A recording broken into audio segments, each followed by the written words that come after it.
আসসালামু আলাইকুম প্রিয় শিক্ষার্থী বন্ধুরা, আশা করি তোমরা সবাই ভালো আছো। আমিও ভালো আছি। আজকে আমরা বেসিক গ্রামারের যে ইম্পর্টেন্ট বিষয় নিয়ে আমরা বলেছিলাম যে আমরা তোমাদের বেসিক ধারাবাহিকভাবে যে গ্রামার ক্লাসগুলো দিব সেটারই ধারাবাহিকতায় আজকে আমরা আরেকটা গুরুত্বপূর্ণ ক্লাস নিয়ে হাজির হয়েছি। আমি আশা করি তোমরা একটু মনোযোগ দিয়ে দেখবে। এটা দেখলে পরে কি হবে, তোমার কিন্তু স্ট্রং হবে, বেসিকটা স্ট্রং হবে এবং আমরা আস্তে আস্তে ধারাবাহিকভাবে চলে যেতে পারবো, সামনের দিকে এগোতে পারবো, অ্যাডভান্স লেভেলের যেটা আমরা বলছি। তো আমরা আগেও বলছি যে বেসিক গ্রামারের ভিতরে আমরা সাধারণত যেগুলো টপিকস গুলো আগে বলছি সেটার থেকে আরো একটু সামনে থেকে যদি আমরা ধরি তাহলে এটা আমাদের কি হবে, আরেকটু হেল্পফুল হবে। তাহলে আমি আশা করি তোমরা যদি একটু মনোযোগী হও তাহলে আমার এই ক্লাস থেকে তোমরা অনেক উপকৃত হতে পারবে এবং আমি আশা করবো তোমরা এই ক্লাসগুলো রেগুলার দেখবে এবং আমার এই ভিডিওগুলো যদি ভালো লাগে বা তোমাদের যদি মনে হয় যে না স্যারের কাছ থেকে আমরা কিছু শিখতে পারতেছি, তাহলে অবশ্যই তোমরা সাবস্ক্রাইব এবং হচ্ছে লাইক এবং শেয়ার করে দিবা। এটা তোমাদের কাছে আমার আর্নিয়েস্ট রিকোয়েস্ট থাকবে, all of all of you. তো আমরা কথা না বেরিয়ে আজকে আমরা হচ্ছে আরেকটাই বেসিক বা মৌলিক যে গ্রামার শিক্ষণের একটা ইম্পর্টেন্ট টপিক, সেটা হচ্ছে আজকে আমরা শিখবো সাউন্ড।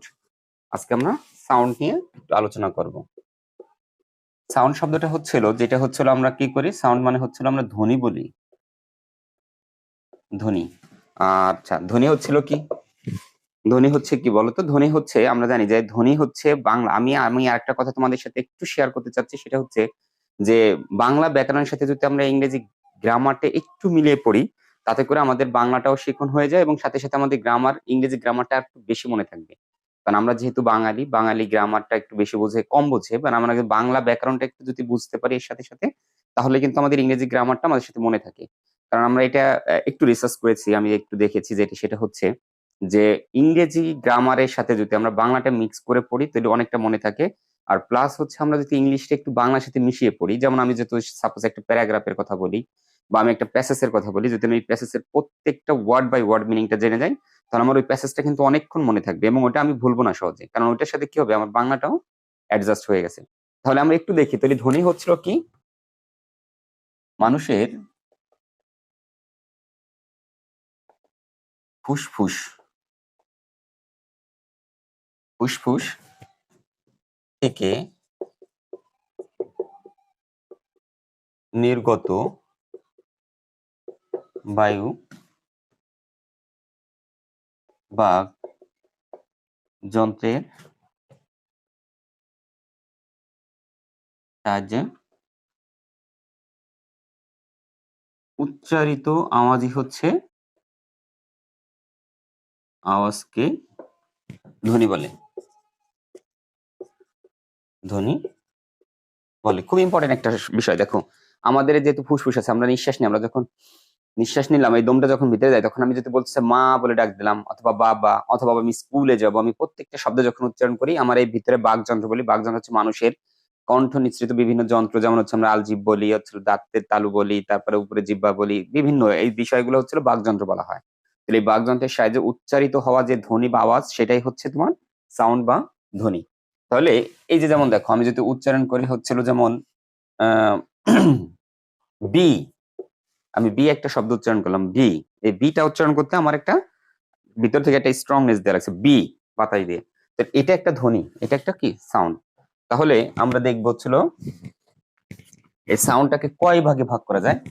সাউন্ডটাকে আমরা দুই ভাগে ভাগ করি। প্রথমত এটা হচ্ছিল তোমার ভাওয়েল, ভাওয়েল সাউন্ড, আর এটা হচ্ছে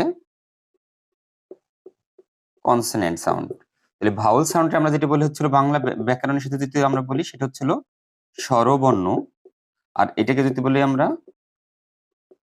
ব্যঞ্জন বর্ণ। তাহলে স্বরবর্ণ ব্যঞ্জন বর্ণ যদি আমরা অনেকেই জানি যে স্যার স্বরবর্ণ কি ব্যঞ্জন বর্ণ কি, এটা যদি আমরা জানি, তাহলে ইংরেজির এই সাউন্ড গুলোকে আমরা কিন্তু সহজে কি করতে পারি, সংজ্ঞায়িত করতে পারি। স্বরবর্ণ বলা হয় যে বর্ণ নিজেই নিজে উচ্চারিত হয়, উচ্চারিত হয় তাকে ভাওয়েল বলে, ভাওয়েল বলে। এটা হচ্ছে আমাদের ইংরেজিতে ভাওয়েল হলো কয়টি, মোট 5টি। এ, ই, আই, ও, ইউ। এই 5টা বর্ণকে বলা হচ্ছে ভাওয়েল। আর আমরা স্বরবর্ণ পড়ছি কি বলতো, স্বরবর্ণ পড়ছি স্বরে অ, স্বরে আ, হ্রস্বই দীর্ঘ, এইটা। আচ্ছা, কনসোনেন্ট পড়ছিল ব্যঞ্জন বর্ণ, যেটা হচ্ছিল যে বর্ণ স্বরবর্ণের সাহায্য ছাড়া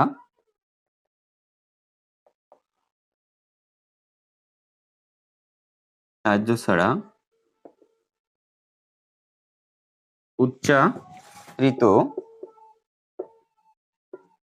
উচ্চারিত হতে পারে না, তাকে কনসোনেন্ট বলা হয়। বা আমরা এই বাংলা যদি বলি সেটাকে বলা হচ্ছে ব্যঞ্জন বর্ণ, যেটা বলা হয় কনসোনেন্ট বলে। এটার ভিতরে আছে যেমন বি, সি, ডি, এফ, জি, এরকম যতগুলো আছে এই সব বর্ণগুলো হচ্ছিল তোমার কি কনসোনেন্ট। কেন কনসোনেন্ট? কারণ এটা দেখো আমরা যেমন বাংলা ব্যাকরণে পড়ছি, যেমন হচ্ছিল ক, ক প্লাস এই যে আমরা যখন ক উচ্চারণ করি, ক এর সাথে কি আছে তাহলে জড়িত, স্বরে অ আছে। তাহলে আমরা যখন এই যে বি উচ্চারণ করি তাহলে বি প্লাস এর সাথে কি আছে, ই আছে, তার মানে এটা কিন্তু ভাওয়েল।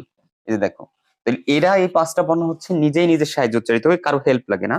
আর এই যে বাকি যে 21টা আছে, 26টা বর্ণের ভিতরে 21টা যে বর্ণ আছে সেটাকে বলা হচ্ছে কনসোনেন্ট, বা ওই 21টা ওই পাঁচটার সাহায্যে নিয়ে উচ্চারিত হয়।